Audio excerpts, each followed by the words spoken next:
क्या नाम है, दही मथने के लिए, दही भिगोने के लिए लेके आती थी पक्का वाला। फिर इसको सालों साल 3-4 पीढ़ियों तक जब उसमें दही मथा जाता तो बिल्कुल चिकन हो जाता, घी पी के बिल्कुल। पानी में डाल लो, निकाल लो, 24/7 उसमें पानी गिराते हो, एक बूंद नहीं ठहरेगा। ऐसे ही हमने अपना स्वभाव कर लिया, सुनेंगे सब कुछ।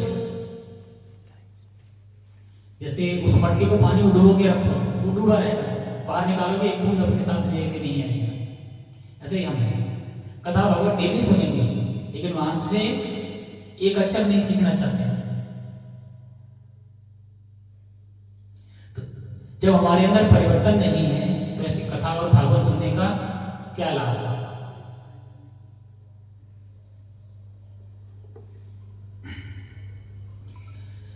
हमारा काम आपको बताना है, हमसे कोई ये नहीं कहेगा जब इस धाराधाम से आएंगे भगवान हमसे ये प्रश्न नहीं करेंगे तूने गुरु परंपरा में ना जन्म लिया, तूने कर्तव्य पालन किया, किसी को भक्त बनाया, हमारे ऊपर कोई उंगली नहीं उठा सकता।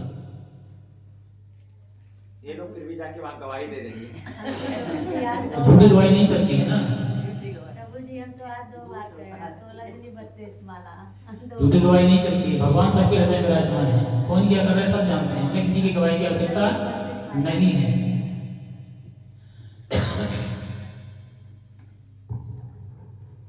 आज जिन भीष्म पितामह की चर्चा हो रही है, उन्होंने आज ही के दिन भगवान से प्रश्न पूछा था कि हे माधव, मैंने ऐसा कौन सा पाप कर किया था जिसके कारण मुझे ऐसा दंड मिला। मैंने अपने पूरे 100 जन्म देख लिए हैं लेकिन मैंने ऐसा कोई कर्म नहीं किया है। लेकिन भगवान इसी बात का प्रमाण देते हैं, वो सबके हृदय में रहते हैं। तब भगवान कहते हैं आपने 100 जन्म देखे हैं, 101वां जन्म और देखते तो तुम्हें पता लग जाता है।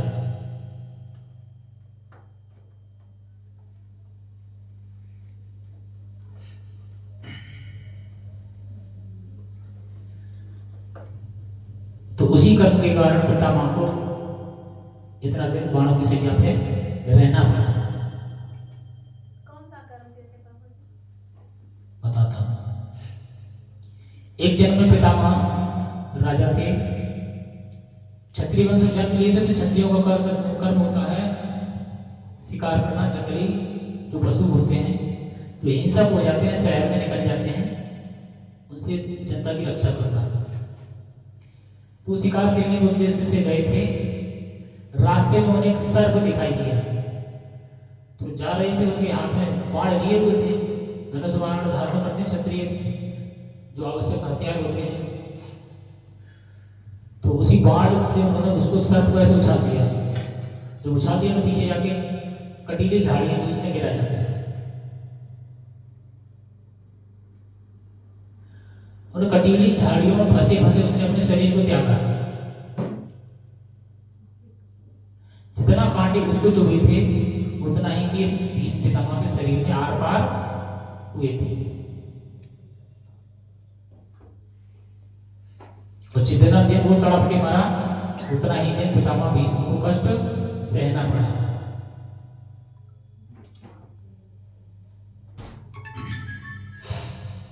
और पितामह कोई साधारण व्यक्ति नहीं थे। जो आजकल चलता है ना ज्ञान ध्यान, वो सब कुछ कर चुके थे। और उसी ध्यान की अवस्था में जाकर उन्होंने अपने 100 जन्मों के बारे में पता लगाया था। एक गलती के नाते तो जितना पितामह को कष्ट मिला। इसीलिए कहते हैं अगर भक्त हैं तो बहुत सावधानी पूर्वक अपना जीवन जीना चाहिए। जीवन में कोई ऐसा कर्म ना करें कि हमारी सारी भक्ति में कर्म जो है उस कर्म के आगे छोटे पड़ जाए।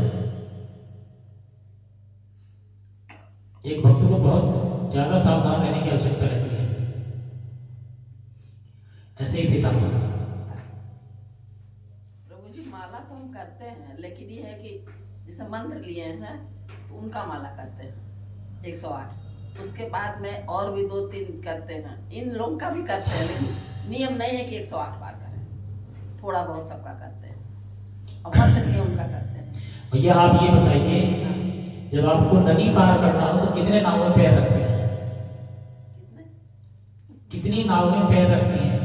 एक ही नाव में बैठ के तो नदी पार होती है, या दो नदी में, तीन नदी में, वो दो नाव में या तीन नाव में पैर रख के नदी पार हो सकते हैं? तो मंत्र लिए हैं तो वो भी तो जरूरी है प्रभु जी की नहीं? मंत्र, अगर वैष्णव मंत्र नहीं है तुम्हारी मुक्ति कैसे होगी?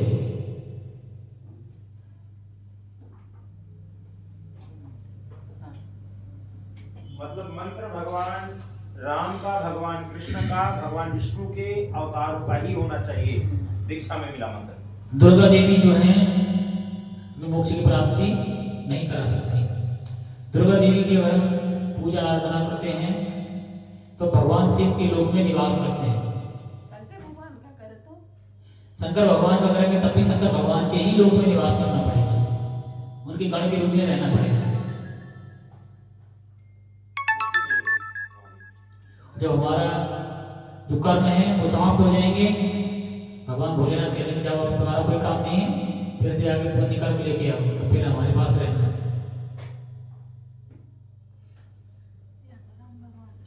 अच्छे कर्म करेंगे, दूसरे लोगों का सुख दुख बांटेंगे, मनुष्य जाति की सेवा करेंगे और भी यज्ञ कर्म करेंगे तो हम देवलोक अर्थात स्वर्ग की प्राप्ति हो जाएगी, स्वर्ग में रहेंगे।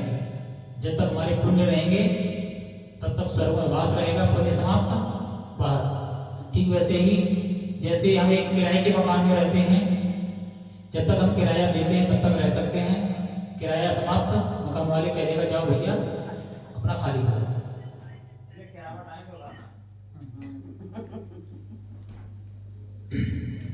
सेम यही स्थिति रहती है।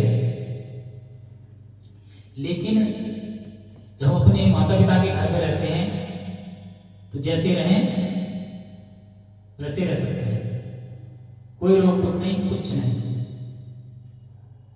सब कुछ मिलता है जो हम चाहते हैं। तो वो भी जरूरी है, को नहीं जरूरी है? मान लीजिए मंत्र हम दूसरा जाप करें तो ना करें? बिना गुरु के कोई भी मंत्र फलीभूत नहीं होता। स्वेच्छा से हम कुछ भी करेंगे उसका कोई लाभ नहीं है। और जो मंत्र हैं उनके भी नियम होते हैं, वैदिक मंत्रों के भी नियम होते हैं।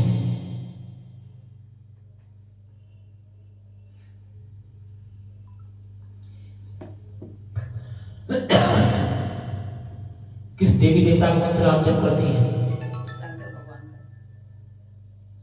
शंकर भगवान का मंत्र जप करने के लिए गुरु मंत्र जो है उसका जप करने का तरीका अलग है,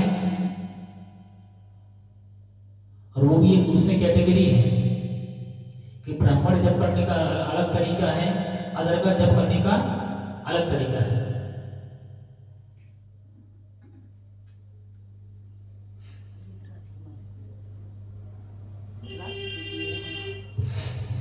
रुद्राक्ष के माला दिए पहनते नहीं है।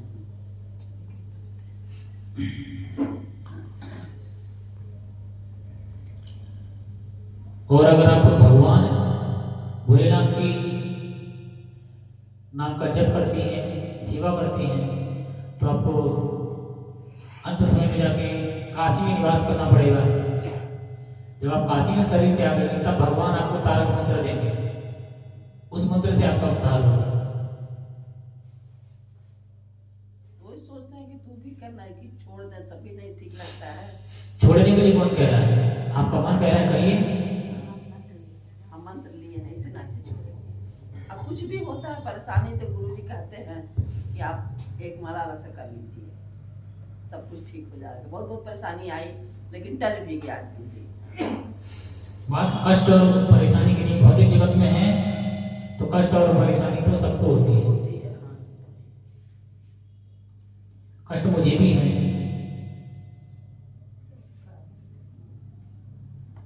कष्ट मुझे भी है। आपके सामने बैठा हूँ, बात कर रहा हूँ, तो है ही। तो ये कष्ट जब तक हम यहाँ भौतिक जगत में आते रहेंगे, बने रहेंगे, ये कभी समाप्त होने वाला नहीं है। इसी नाते हमें कर नहीं पाएंगे। हमारी स्थिति ऐसी है जैसे एक तालाब में मछुआरा जाता है, वो जाल डालता है तो पूरे तालाब की जो मछलियां हैं वो जाल में फंस जाती हैं। लेकिन कुछ विवेकशील मछलियां होती हैं, वो क्या करते हैं, उसके पैरों के पास आ जाती हैं। तो मछुआरा क्या अपने पैरों के ऊपर जाल डालता है? कभी नहीं डालता। इसका अर्थ क्या है?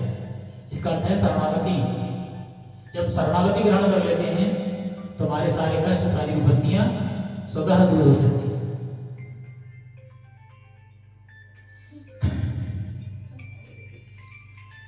तुम्हें भगवान कृष्ण की शरणागति ग्रहण करनी है। धीरे धीरे हमारे जो भौतिक कष्ट हैं वो धीरे धीरे समाप्त होने लगेंगे।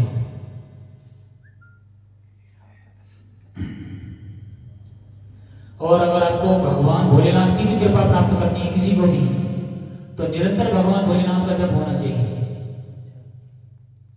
फिर कोई गिनती नहीं होना चाहिए। अगर किसी को प्रेम करते हैं